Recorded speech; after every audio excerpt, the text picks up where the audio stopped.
Gembok SDN Utan Jaya Depok akhirnya dibuka petugas gabungan.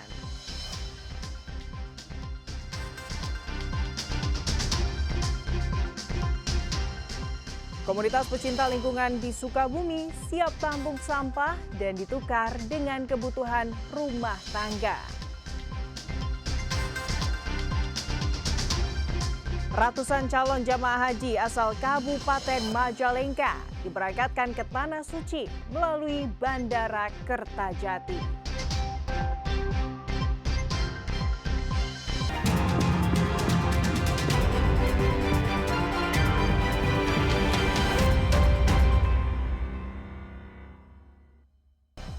Selamat pagi saudara, selain ketiga informasi utama tadi, kami masih memiliki informasi menarik lainnya. Saya Fida Latas akan menemani Anda dengan berita independen terpercaya. Kita simak Kompas Jabar selengkapnya.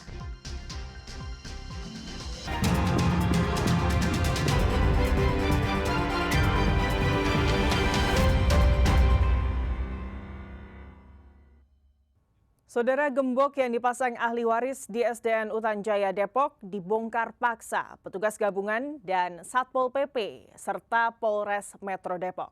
Penggembokan buntut sengketa lahan antara ahli waris dan pemerintah Kota Depok.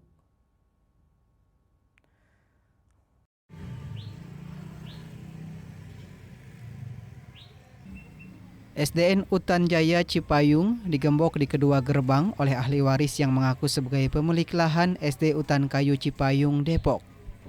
Penggembokan ini dilakukan sejak 6 Mei kemarin. Pihak kepolisian dan Satpol PP Kota Depok yang datang ke lokasi melakukan pengecekan.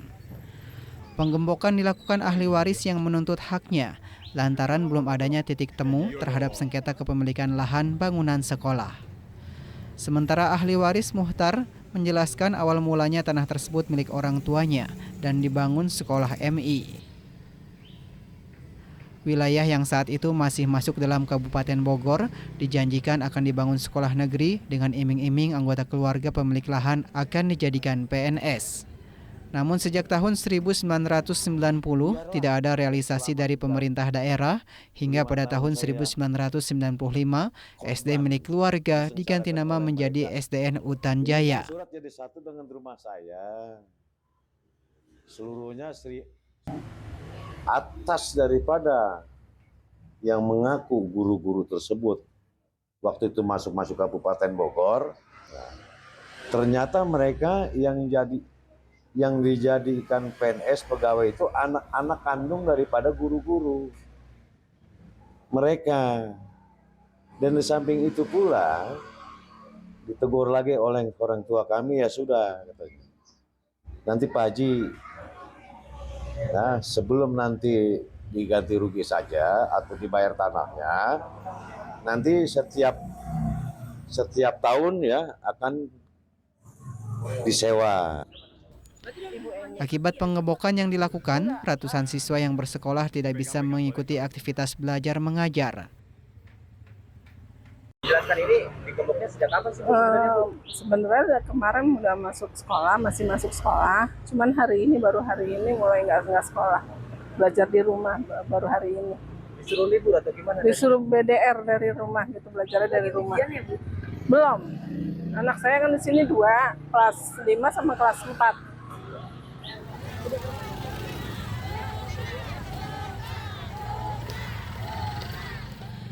Selang beberapa hari, tepatnya pada tanggal 8 Mei 2025, petugas gabungan dari Polres Metro Depok, Satpol PP, membuka secara paksa gembok yang dipasang ahli waris di depan gerbang SDN Utan Jaya, Cipayung, Depok sejak 3 hari lalu. Ada 2 gembok yang dipasang ahli waris, bahkan pintu gerbang utama SDN Utan Jaya sempat tilas. Tak ada perlawanan dari pihak ahli waris saat petugas gabungan membuka gembok tersebut. Bahkan orang tua siswa yang datang ke sekolah langsung berteriak dan merasa senang. Pintu gerbang sekolah sudah bisa dibuka.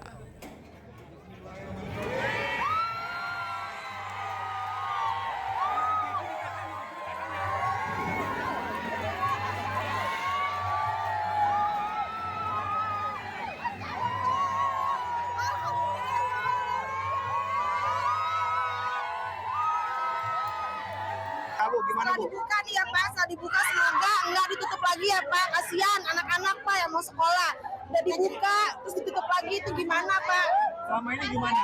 Kemarin kan sudah 2 kali nih ditutup. Dibuka sama wali murid, tiba-tiba malam-malam digembok, terus jelas sekarang. Sekarang udah dibuka, kita senang Pak, alhamdulillah. Nah selama kemarin libur berapa hari Bu anaknya? 3 hari. 3 hari itu gimana proses belajarnya? Di rumah Pak BDR, dikasih tugas sama gurunya. Ada tugasnya? Ada tugasnya. Nah ini setelah dibuka gimana nih Bu? Alhamdulillah senang Pak. Pengennya sih bisa sekolah gitu. Pengennya seperti apa Bu? Sekolah lagi. Sementara Kepala Bagian Hukum Pemerintah Kota Depok, Endra S. mengatakan, lahan SDN Utan Jaya merupakan aset milik pemerintah Kota Depok, limpahan dari Kabupaten Bogor. Jika ada yang mengaku sebagai ahli waris, pihaknya menyarankan agar diuji di pengadilan. Jadi persoalan ini intinya bahwa pemerintah Kota Depok ini mendapatkan pelimpahan aset karena memang perubahan dari Kabupaten Bogor ke Pemkot Depok tahun 99. Sehingga salah satu yang diserahkan adalah asetnya adalah berupa bangunan, tanah, dan gedung ini yang ada saat ini. Sehingga ini sudah tercatat sebagai aset pemerintah Kota Depok. Itu poinnya. Pemerintah Kota Depok sendiri berencana akan melaporkan pihak yang mengaku ahli waris ke polisi karena melakukan perusakan terhadap aset pemerintah Kota Depok.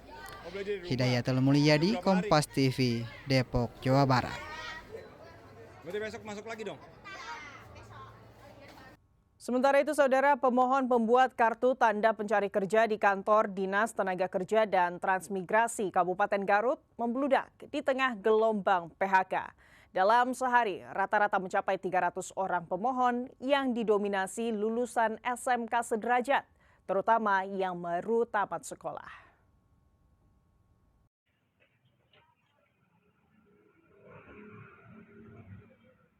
Bertepatan dengan momentum kelulusan di tingkat SMK sederajat, para pencari kerja yang mengajukan permohonan pembuatan kartu tanda pencari kerja di Dinas Tenaga Kerja dan Transmigrasi atau Disnakertrans Kabupaten Garut meningkat signifikan dibandingkan bulan-bulan sebelumnya. Pihak Disnakertrans mencatat sejak awal bulan Mei 2025, pemohon setiap harinya mencapai ratusan orang. Mereka membuat kartu tersebut sebagai salah satu syarat mencari peluang kerja baik di dalam negeri maupun di luar negeri. Untuk mempercepat pelayanan, Disnakertrans pun menyediakan sebanyak 5 loket pelayanan ditambah petugas konseling lowongan kerja. Kepala Dinas Tenaga Kerja dan Transmigrasi, Muksin, mengatakan warga terutama tamatan SMK untuk mencari kerja saat ini sangat tinggi di tengah gelombang PHK. Untuk itu pihaknya pun mencoba mengarahkan para calon tenaga kerja dapat bekerja di dalam kota, luar kota, bahkan di luar negeri. Jadi karena sekarang musim kelulusan, jadi memang relatif tinggi untuk pembuatan kartu AK1 atau istilahnya dulu kartu kuning. Lonjakan terjadi sejak kapan, Pak? Sejak adanya kelulusan untuk bulan ini ya, sedang musim kelulusan, dan yang membuat kalau hari-hari biasa rata-rata 50, sekarang ini sampai 200 sampai 300 orang yang membuat kartu kuning. Pembuatan kartu pencari kerja ini tidak dipungut biaya dan sebelumnya pemohon harus mendaftar secara online pada link yang sudah disediakan. Ridwan Mustafa, Kompas TV, Garut, Jawa Barat.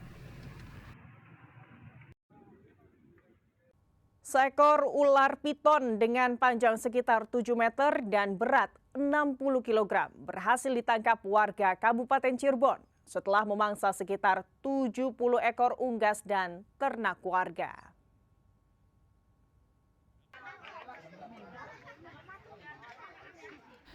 Sejumlah warga Desa Suranenggala, Kecamatan Suranenggala, Kabupaten Cirebon, digegerkan dengan penemuan ular piton yang berukuran besar pada hari Kamis 8 Mei 2025.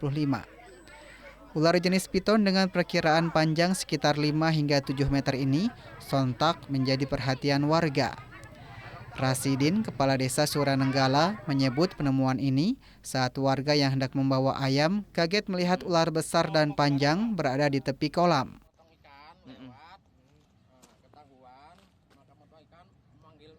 Warga-warga panik, nelang ular seperti itu bahkan masih ada kayaknya sih. Soalnya sering banyak ayam yang hilang, entok yang hilang, tadi belum ketahuan.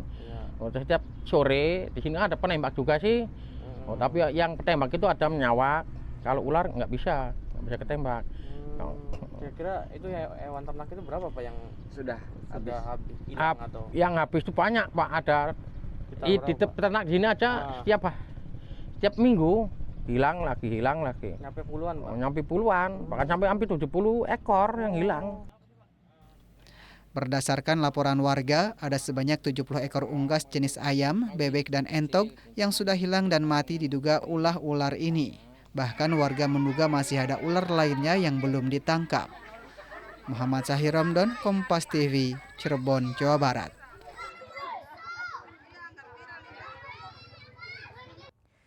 Saudara, seorang perajin wayang golek kukuh mempertahankan kreasi leluhur. Informasinya akan hadir usai jeda. Tetaplah di Kompas Jabar.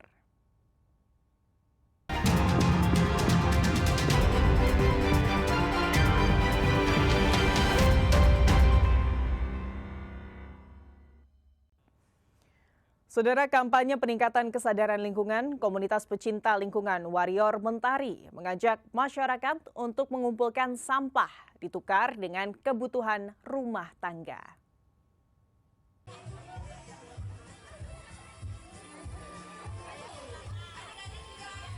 Sebagai upaya meningkatkan kesadaran masyarakat akan pentingnya pelestarian lingkungan, program SCG Mentari mengkampanyekan peningkatan kesadaran lingkungan, pengelolaan sampah berbasis komunitas, serta rehabilitasi alam dan kolaborasi dengan mitra terkait. Dengan membentuk komunitas pecinta lingkungan Warrior Mentari yang menjadi wadah untuk menjaga dan melestarikan lingkungan. Kali ini kegiatan penukaran sampah yang sudah dipilah oleh masyarakat dapat ditukar dengan kebutuhan rumah tangga, seperti minyak goreng, sabun, dan lainnya, yang digelar di Desa Kebon Manggu, Kecamatan Gunung Guru, Kabupaten Sukabumi. Melalui program ini, masyarakat diajak untuk memilah serta mengumpulkan sampah rumah untuk kemudian ditukarkan dengan berbagai produk rumah tangga. Dengan program ini, diharap warga bisa berkontribusi dalam manajemen sampah yang lebih efektif, sekaligus mendorong masyarakat untuk mengadopsi gaya hidup yang lebih ramah lingkungan. Ya, untuk SCG Warrior Mentari sendiri itu dibentuk khusus untuk pencinta lingkungan. Jadi kita sebagai anak-anak muda dibentuk untuk bagaimana caranya supaya lingkungan di masyarakat kita bersih terutama dari sampah itu. Karena memang seperti yang kita tahu bahwa di lingkungan sekitar kita masih ada sampah-sampah yang tidak terkelola dengan baik. Ya, prosesnya gimana itu? Kang, warga datang ke sini atau gimana? Bentuk penukaran sampah sendiri warga ya datang ke titik yang sudah kita tentukan gitu di setiap desanya. Memang kita sebelum melakukan kegiatan tersebut kita melakukan sosialisasi terlebih dahulu kepada masyarakat. Sementara Kepala Desa Kebun Mangu, Rasnita Diharja, mengungkapkan, kami sangat menyambut baik adanya program ini. Hasil sampah yang terkumpul kemudian akan dijadikan sebagai bahan bakar alternatif produksi semen. Hal ini bertujuan untuk meningkatkan kesadaran serta mendorong partisipasi masyarakat dalam menjaga kelestarian lingkungan secara berkelanjutan. Ini ada program SCG Mentari, salah satu program unggulan SCG untuk kepedulian lingkungan di desa-desa terdampak dari SCG. Untuk program ini adalah SCG Mentari ini untuk menumbuhkan kesadaran masyarakat tentang sadarnya penanganan sampah di lingkungannya masing-masing untuk dijadikan bahan bakar ya alternatif di SCG itu. Intinya untuk kesadaran masyarakat supaya sampah tidak numpuk di lingkungannya, tidak terjadi banjir di lingkungannya dan polusi di lingkungannya, termasuk hari ini juga ada secara simbolis untuk adopsi pohon untuk menjaga lingkungan di Desa Kebun. Saat ini, terdapat 12 anak muda yang telah bergabung dan mendapatkan berbagai pelatihan pengembangan diri, serta pengetahuan dalam pengelolaan sampah dan lingkungan. Andries Muhtar, Kompas TV, Sukabumi, Jawa Barat.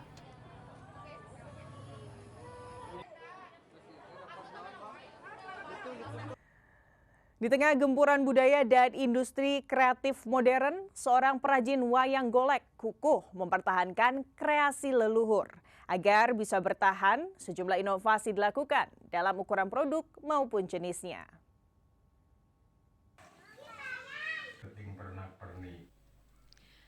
Abah Masri, 65 tahun, adalah salah satu perajin wayang golek yang bertahan di Purwakarta saat ini.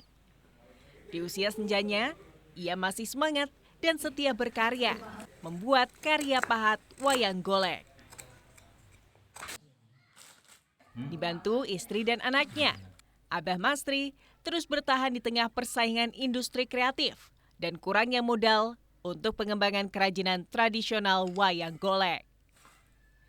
Abah Masri mengaku usaha pembuatan kerajinan wayang golek telah digeluti sejak tahun 1988 silam di rumahnya di Desa Sukajaya, Kecamatan Sukatani, Kabupaten Purwakarta, Jawa Barat. Guna mengikuti arus zaman saat ini, inovasi pun terus dilakukan dalam produk yang ia buat. Kini, Abah Masri tak hanya membuat wayang golek ukuran standar, ia juga membuat berbagai souvenir wayang hingga wayang golek ukuran besar yang semuanya berbahan dasar kayu lame. Di antos-antos di enjing masih acan dongkap kaulanun. Saya mulai dari tahun 88 sampai sekarang. Nah, lalu pendapatan jenis barang itu ada 4 macam. Satu yang agak besar ini, lalu yang kecil itu, terus gantungan kunci yang ini sama pen wayang. Ini yang 4 jenis itu penghasilan dalam 1 bulan itu sekitar 2.500 jumlah sama pulpen sama gantungan kunci yang kecil. Ini dari kayu lame. Ya pokoknya kalau dihitung bijian itu susah, cuman 1 hari itu kalau wayang pulpen mendapatkan 75 biji sampai tinggal mulas. Kalau yang wayang yang besar ini dalam 1 hari paling 2 pasang. Dari beberapa macam hasil produksi wayang goleknya, Abah Masri pun membandrol harga untuk wayang golek ukuran besar Rp125.000. Wayang golek ukuran kecil Rp50.000. Souvenir wayang golek Rp80.000. Alat tulis bentuk wayang golek Rp9.000 dan gantungan kunci wayang golek dihargai Rp8.000. Henry Irawan, Kompas TV, Purwakarta, Jawa Barat.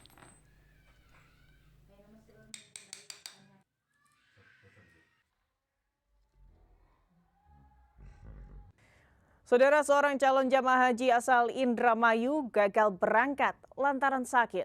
Informasinya akan hadir usai jeda. Tetaplah di Kompas Jabar.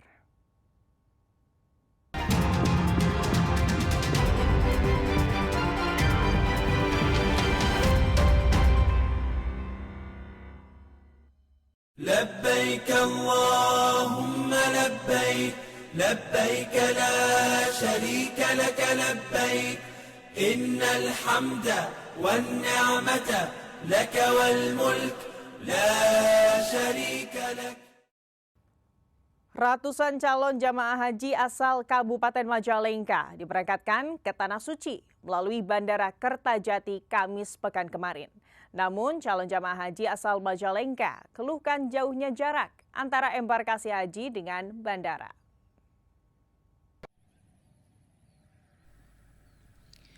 Sebanyak 445 calon jamaah haji kloter 6 asal Kabupaten Majalengka diberangkatkan ke Tanah Suci melalui Bandara Internasional Jawa Barat atau Bandara Kertajati Majalengka.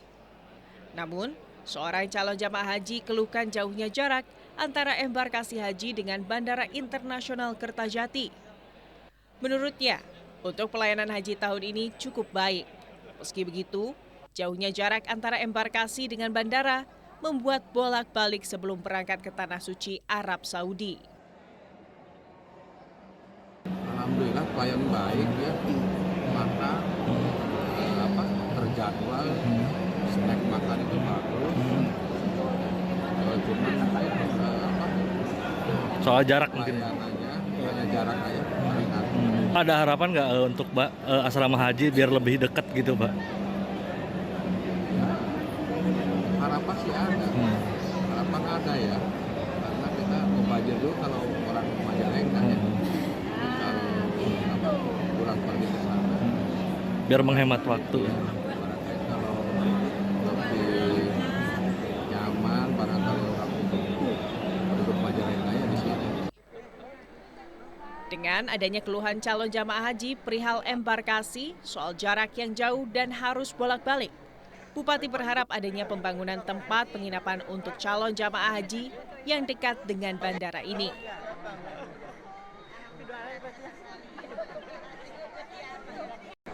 Ya, itulah yang menjadi persoalan kita hari ini. Dan mudah-mudahan ke depan, karena ternyata sekarang sudah mulai bermunculan ada pihak swasta yang siap membuat fasilitas tempat penginapan setingkat sama dengan embarkasi. Ya, akan kita coba nanti soundingkan ke pemerintah pusat, ke Kementerian Agama. Ya, mudah-mudahan ini menjadi sebuah pertimbangan. Karena betul posisi bandara ada di Majalengka, kemudian embarkasi ada di Indramayu. Masa orang Majalengka mau ke Indramayu dulu, kan pulang pergi kasihan. Ya. Ini kuat sebuah resiko perjalanan, capeknya, belum apa yang lain-lainnya akan dikeluarkan. Calon jamaah haji dan Bupati Majalengka berharap pemerintah membangun embarkasi di sekitar Bandara Kertajati untuk calon jamaah haji asal dari sejumlah wilayah, terlebih dari Kabupaten Majalengka. Fadlianto Sugiono, Kompas TV, Majalengka, Jawa Barat.